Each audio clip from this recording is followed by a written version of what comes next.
오늘 강의 본문은 사도행전 16장 22절에서 34절까지의 말씀입니다. 우리 스크린을 같이 보면서 함께 읽겠습니다. 시작. 군중들까지도 그들과 한패가 되어 비난하자 행정관들은 바울과 신라의 옷을 찢어 벗기고 매로 치게 하였다. 그들은 바울과 신라를 몹시 때리고 감옥에 가둔 후 간수에게 단단히 지키라고 명령하였다. 이 명령을 받은 간수는 그들을 깊숙한 감방에 가두고 발에 쇠고랑을 든든하게 채워놓았다. 밤중쯤에 바울과 신라가 기도하고 하나님을 찬송하자 다른 죄수들이 듣고 있었다. 그때 갑자기 큰 지진이 일어나 집터가 흔들리고 감방 문이 모두 열리며 죄수들을 묶었던 쇠고랑이 다 풀어졌다. 졸던 간수가 깨어나 감방 문이 다 열린 것을 보고 죄수들이 도망친 줄로 생각하고 칼을 빼어 자살하려고 하였다. 그 순간 바울이 큰 소리로 여보시오, 우리가 다 여기 있으니 칼을 놓으시오 하고 외쳤다. 간수는 등불을 구해가지고 뛰어들어가 무서워 떨며 바울과 신라 앞에 엎드렸다.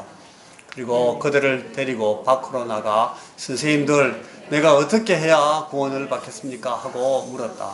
그래서 그들은 주 예수를 믿으십시오. 그러면 당신과 온 집안이 구원을 받을 것입니다. 하였다. 그리고서 그들은 그 간수와 온 가족에게 하나님의 말씀을 들려주었다.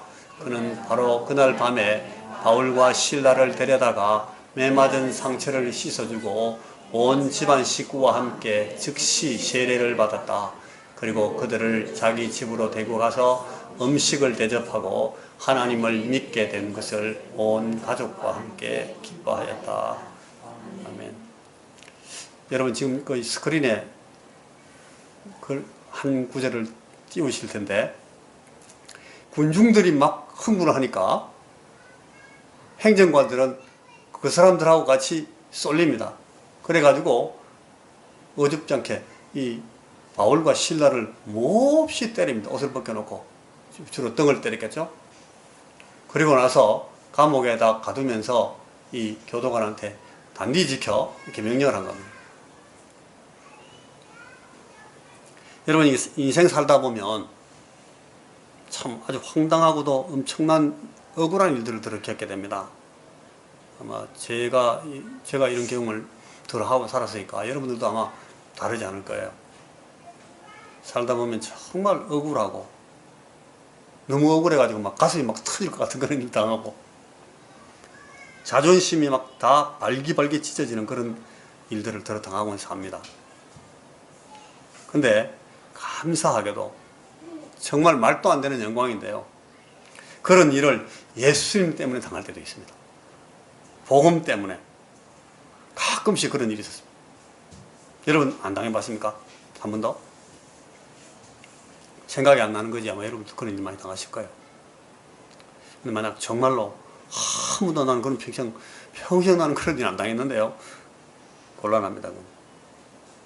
오늘 우리 송은경 집사님 간증도 봅니다만, 들어봤습니다만, 모든 일상에서 당하는 일들은 내가 나의 복음이라고 말하는, 혹은 우리의 복음, 우리 오늘 공동체를 위한 복음, 하나님을 알지 못하는 자들에게도 복음이 되는 그런 내 일상이 그런 복음이 되는 그런 공식, 그런 연결점, 그런 변환의 형식이 늘 존재합니다. 이 지점이 늘 우리에게 가장 중요한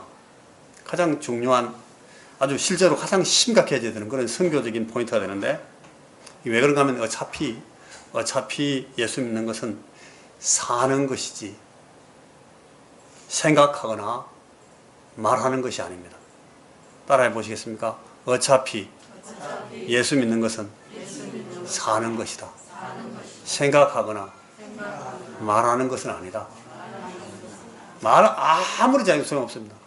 생각 아무리 많이 해도 소용없습니다. 예수 믿는 건 사는 겁니다. 사는 걸로 자기 스스로에게, 그리고 하나님 앞에서 푸고 해야 됩니다. 자기 믿음. 여러분, 우리가 다 주님 앞에 서는 날, 우리 아까 찬송에도 나왔는데 저는 어떤 상을 받는지, 무슨 멸류관을 받는지, 우리가 그 멸류관을 받아가지고 그 멸류관을 도로 막 주님께 막 던져 올리는 그런 게 계시록에 나오는데, 저는 멸류관 받는지 무슨 개털모자를 받는지 저는 별 지금 관심이 없습니다. 주님 은혜에 맡겨놨습니다. 근데 한 가지 좀 신경 쓰이는 일이 늘 있습니다. 뭔가 하면 주님의 이런 말씀 때문에 그렇습니다.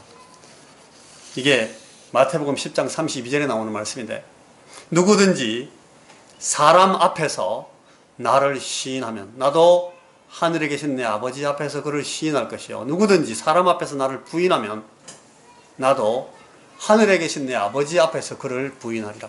내가 세상에 화평을 주러 온 줄로 생각하지 말라. 화평이 아니요 검을 주러 왔노라. 제일 마지막 구절은 제가 나중에 또다시 설명해 드릴 기회가 있겠습니다만, 여러분 지금 저 말씀에 굉장히 중요한 하나의 그 관점이 뭔가 하면, 세상에서 완전히 우리 인간들끼리 사람들 사이에 있던 상황이 벌어지는 거예요.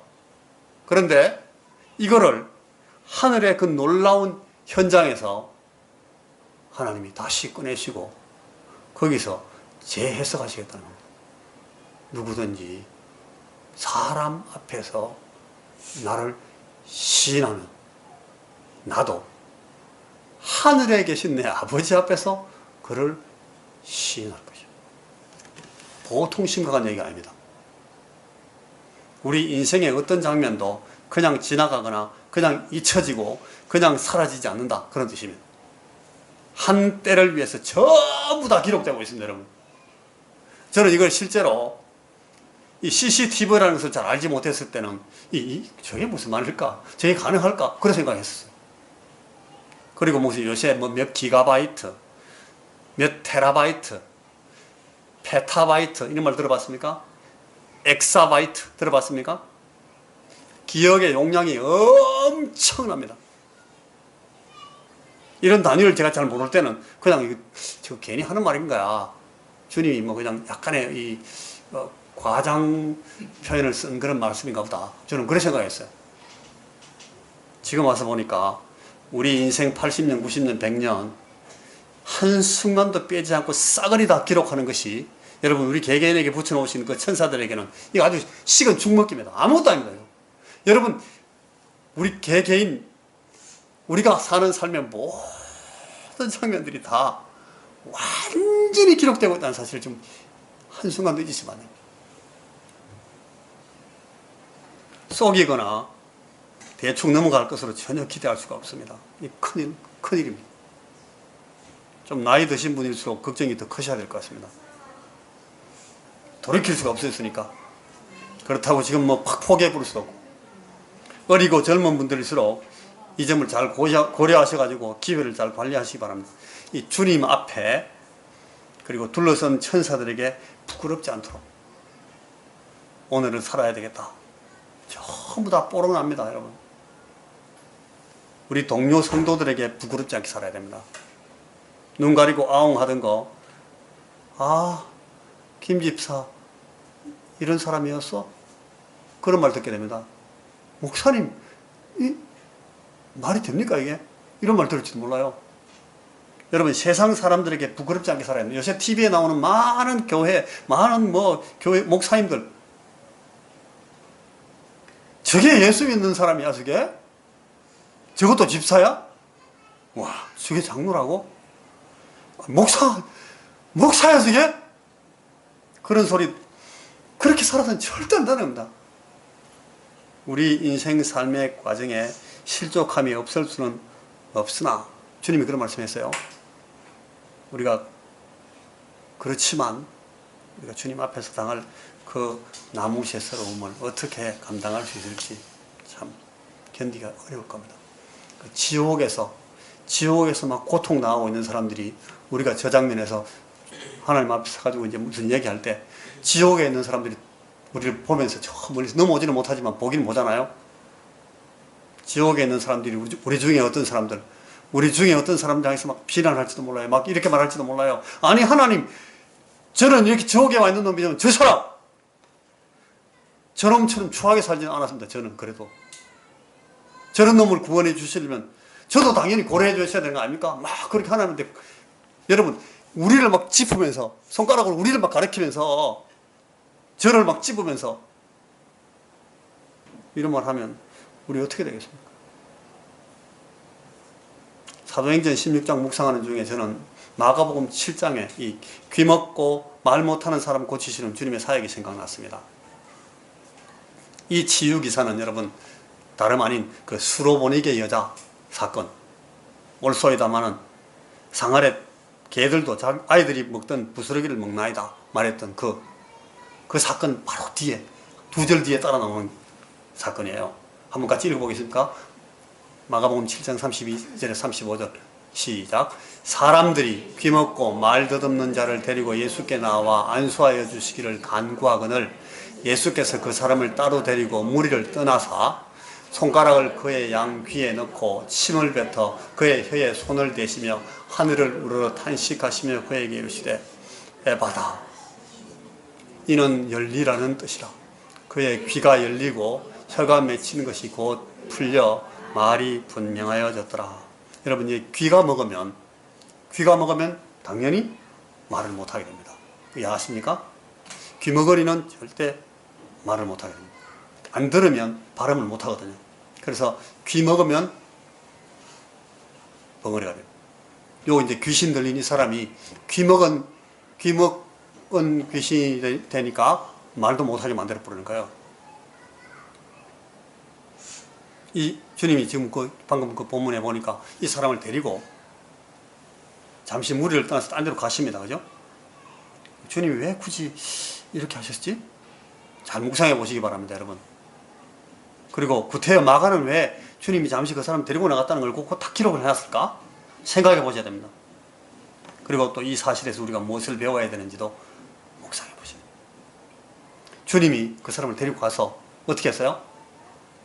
여러분 손가락 꺼내 보십시오. 손가락을 가지고 귀에다 이렇게 손을 딱 집어넣었어요. 이게 무슨 뜻이겠습니까? 주님이 손가락으로 이 사람의 귓구멍을 뚫으신 겁니다. 그 다음에 이게 좀 약간 비위생적인 말씀인데 주님이 손바닥에 힘을 받치셔가지고 이 사람 입에다 혀에다 대는 겁니다. 그러면서 주님이 뭐라고 해요? 하늘을 우러러보시면서 에바다 이렇게 막 탄식을 하십니다. 에바다 하는 뜻이 열리라 하는 뜻입니다. 귀가 열리고 굳었던 혀가 풀리면서 이 사람이 선명하게 듣고 분명히 말하게 됐습니다. 여러분, 이 주님의 기적이 뭘 설명하는 건가 하면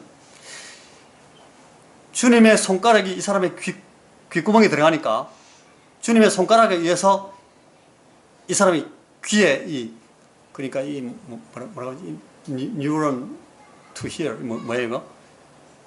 시신경이 눈이고 이거는 이 신경이라고 합니까?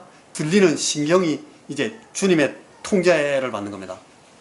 그러자 회복되고 뚫리면 더 이상 벙어리 되고 귀먹게 하는 귀신이 이 사람에 대해서 어떤 위력, 무슨 통제권, 어떤 기득권을 행사할 수 없게 되어버린 겁니다. 주님의 권세, 주님의 권위가 잡으니까. 주님의 통제 안에서 컨트롤된 그 사실이 곧바로 회복을 의미하는 겁니다. 악하고 더러운 영이 붙들고 굳히고 있던 이 사람의 혀가 주님의 터치에 의해서 그냥 풀려버립니다. 사단의 세력으로부터 주님에게로 그 통제권이 넘어오는 그 사실이 바로 이 사람의 회복, 그것을 의미하는 겁니다.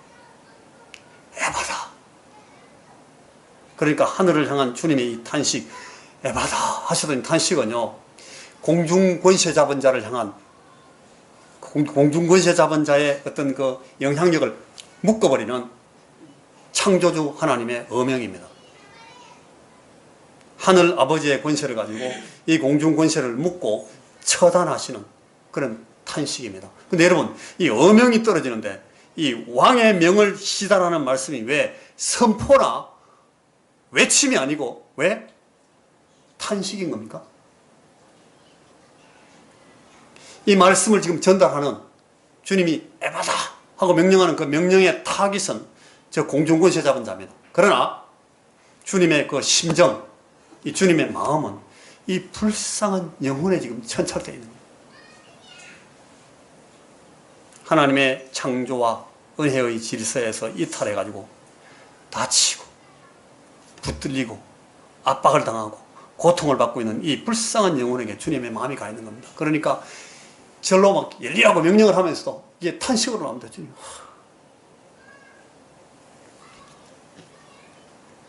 내게로 들어오너라. 나의 다스림 안으로 네가 들어오라. 하나님 나라의 권세와 오토리티, 권위 안으로 들어가야만 열린다. 그래야 네가 자유를 누리게 된다. 주님이 지금 그 말씀하고 계십니다. 오늘 본문이 사도행전 16장에도 두 번 열림, 두 번의 열림이 기록되고 있습니다. 14절에 한 번, 16절에 한 번. 그럼 14절 한번 보십시오. 같이 읽어보시죠. 앞에 있는 거 읽습니다. 시작. 그녀는 하나님을 섬기는 사람이었다. 주님은 그 여자의 마음을 열어 바울의 말에 귀를 기울이게 하셨다. 열립니다. 루디아의 마음이 열렸습니다. 그 다음에는 26절입니다. 시작. 그때 갑자기 큰 지진이 일어나 집터가 흔들리고 감방문이 모두 열리며 죄수들을 묶었던 쇠고랑이 다 풀어졌다. 감옥문이 다 열렸습니다. 이 수로보니게 여자의 귀신 들린 딸을 위해서 일하시던 그 주님이, 그리고 이 귀먹고 벙어리 된 이 사람을 고치시던 그 주님이 지금 여전히 이들 가운데서 계속 일하고 계시다는 겁니다. 사도행전이 지금 그걸 기록하고 있습니다. 주님은 성천하셨지만 여전히 교회라는 이 선교적 에이전트를 통해서, 선교사라는 이 대리자들을 통해서 지금 닫힌 것을 열고 계시고, 묶인 것을 풀고 계시고, 잠긴 것을 따고 계시고, 사단의 지배 아래 압박당하고 있는 심령들을 당신의 나라, 하나님의 나라의 위력 안으로 이끌어 들어오고 계십니다.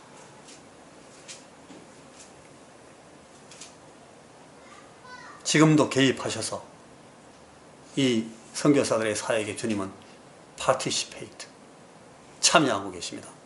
그리고 involve, 관여하고 계십니다. 사실은 주님이 in control, 다 통제하고 계십니다.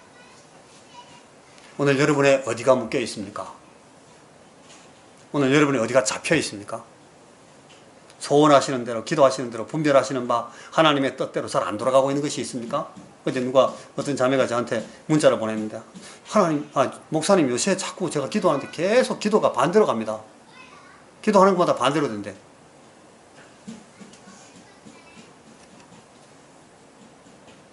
주님께 나가야 됩니다. 어떻게? 그걸 성령님께 물어봐야 됩니다. 그런 거 상담해 주시려고 우리에게 오신 분이 성령님이시니까. 형태와 모양만 좀 다르게 나오고 있는 것이지, 루디아에게 일어난 일과 이 빌립보 구류 감옥의 교도관에게 일어난 일의 본질적인 내용이 달라진 것이 전혀 아닙니다.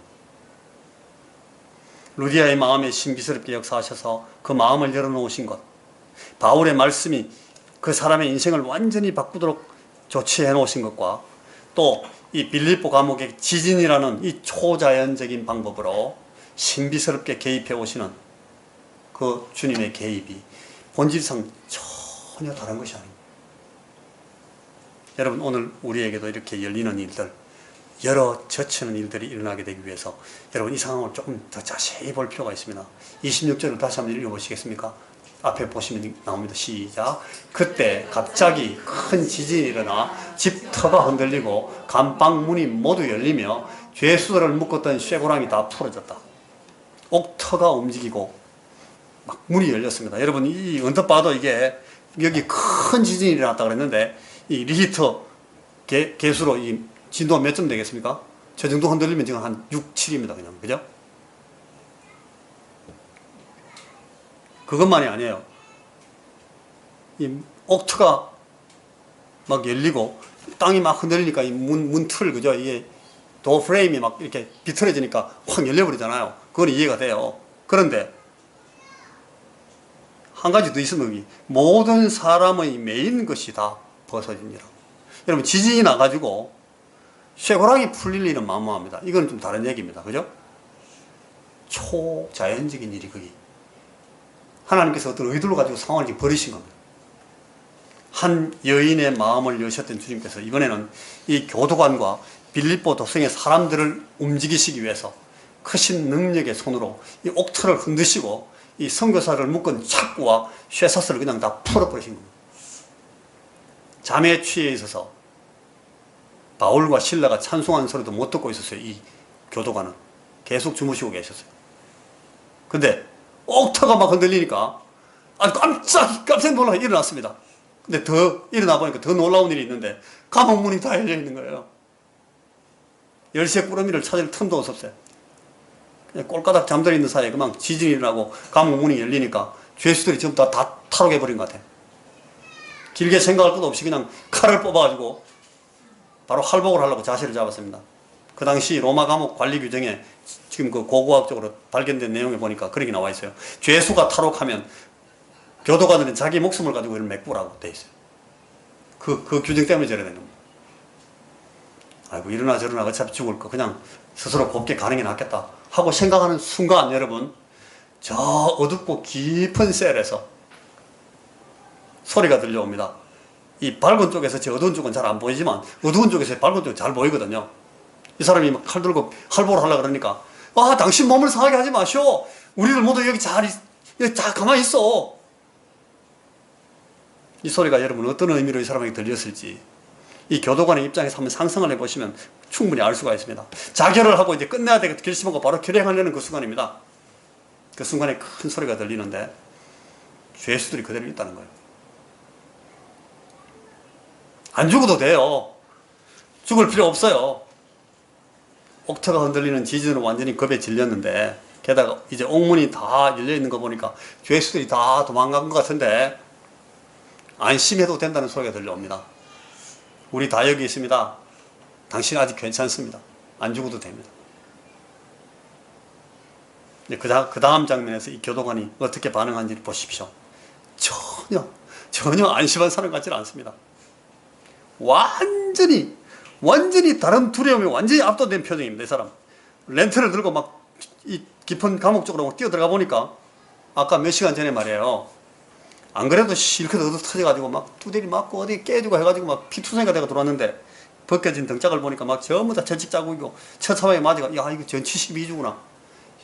전치 12주 15주 받을 만큼 상처를 입고 피투성이 돼가 질질 끌려 들어왔는데, 이 사람이 그 사람을 막 일부러 막 거치게 막 달았어요. 이 바울하고 실라를 확확 다루고 막 필요한 쇠고랑도 막 쇠고랑 채울 필요 없거든요. 쇠고랑 채우고 제일 깊은 감옥에 집어넣고 발에 착고까지 막, 이 사람들 풀어놔도 도망도 못 갈 사람하고 많이 다쳤어요.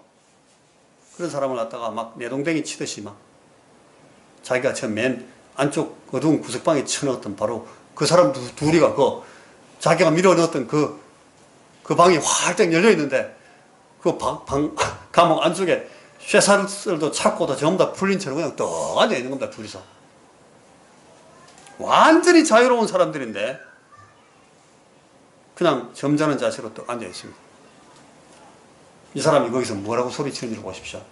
선생님들이요, 내가 어떻게 해야 구원을 받을 수 있겠습니까? 도대체 이 질문을 누구한테 해야 맞는 겁니까? 교도관이 죄수한테 내가 어떻게 해야 살아납니까? 라고 묻고 있습니다. 자기 손바닥으로 막 뺨을 때리고요, 괜히 뒤꿈치로 막 촛대비를 까고 막 그 사람들에게 막 자기가 일부러 고통스러운 감옥에 확 집어넣으면서 막 패대기 쳤던 바로 그 사람들한테 지금 이 사람들의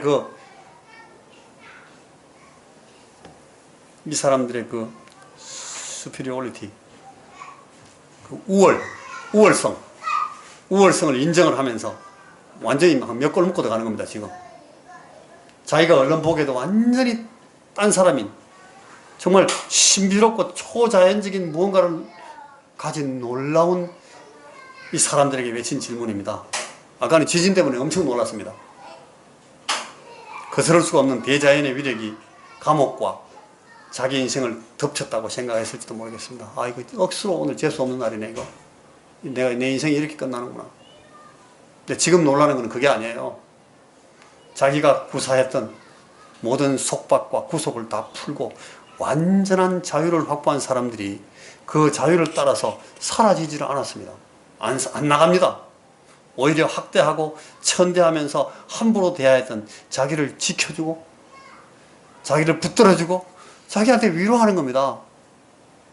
이 사람이 감옥에서 교도관으로 일하면서 단 한 번도 보지 못했던 아주 신비로운 어떤 것, 뭔가가 자기가 도무지 이해할 수 없는 놀라운 힘이 이 사람들에게 있는 것을 보고 거기에 완전히 질려버린 겁니다. 이 사람이.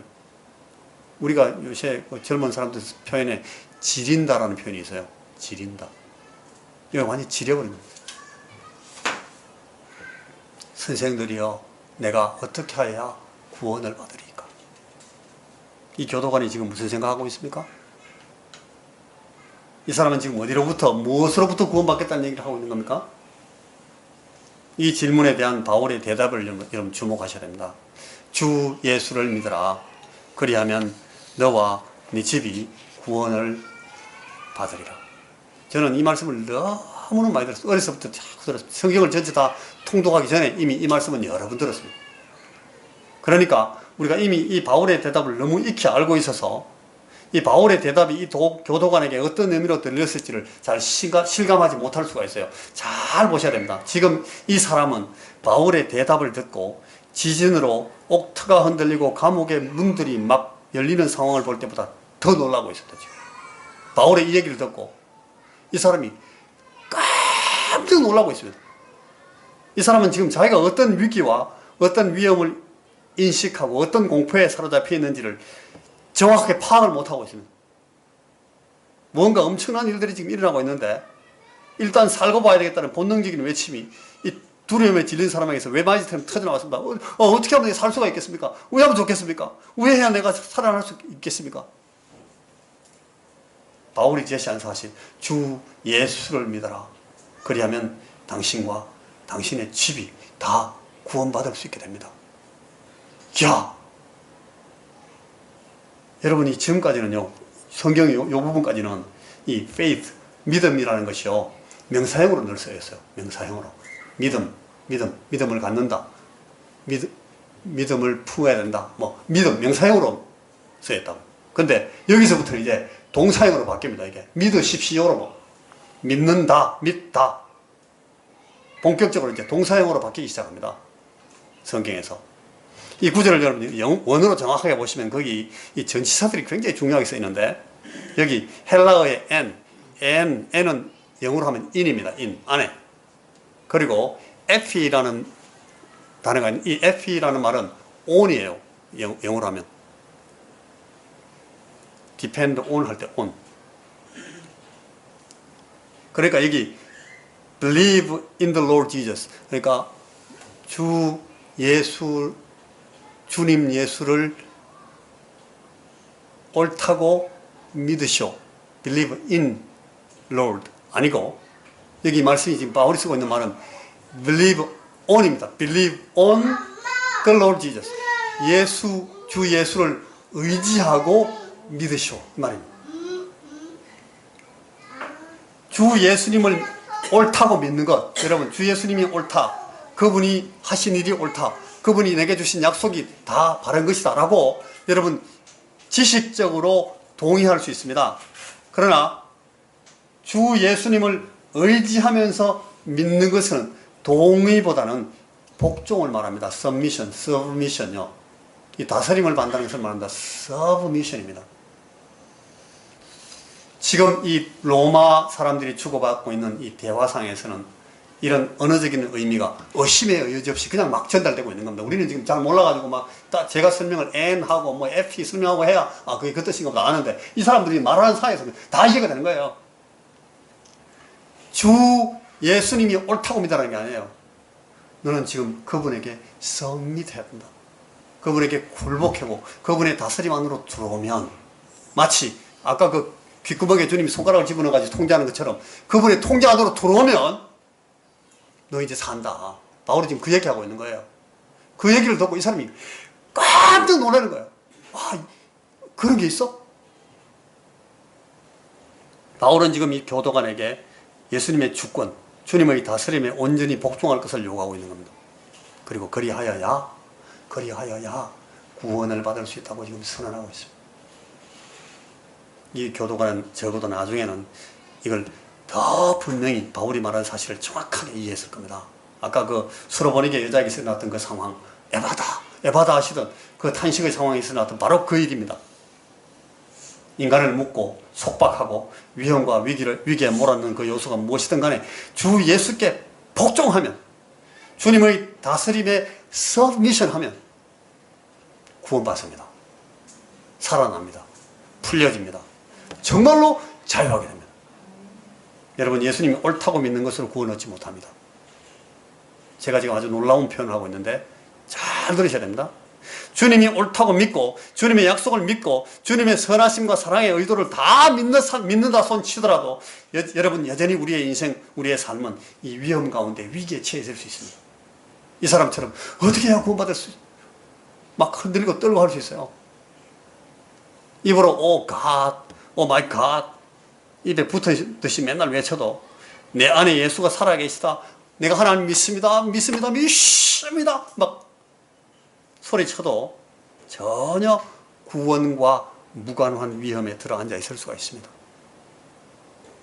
믿음의 발걸음을 내딛고 주님을 온전히 신뢰하면서 살기 시작할 때, 주님의 손가락이 내 귓구멍에 막 끼어 들어올 때요, 주님의 손바닥이 내 혀를 터치할 때요, 그때부터 이제 드디어 우리는, 여러분들은 안전으로 들어가게 되는 겁니다. 바울은 지금 이 교도관에게 회개하십시오, 회개하고 복음을 믿으라, 그렇게 말하지 않습니다. 이 회개, 이 메타노이아라는 말은 여러분 돌이키고 생각과 마음이 변화받는 걸 말합니다. 이 사람은 지금 이미 한순간에 완전히 마음이 바뀌어 있어요. 지금 뭐 설명할 필요가 없어요. 회개, 당신이 회개, 이 사람 완전히 회개한 거지. 벌써 확 엎어져 있어요. 선교사들을 막 학대하고 꼬장을 부리고 안 그래도 될 고통을 일부러 가하면서 괴롭혔던 그 사람이 지금 그 사람들한테, 이 선교사들한테 부들부들 떨면서 선생님 제가 왜 하면 좋겠습니까? 막 이렇게 묻고 있는데 이게 회개 안 했습니까? 벌써 완전히 갔죠, 말이.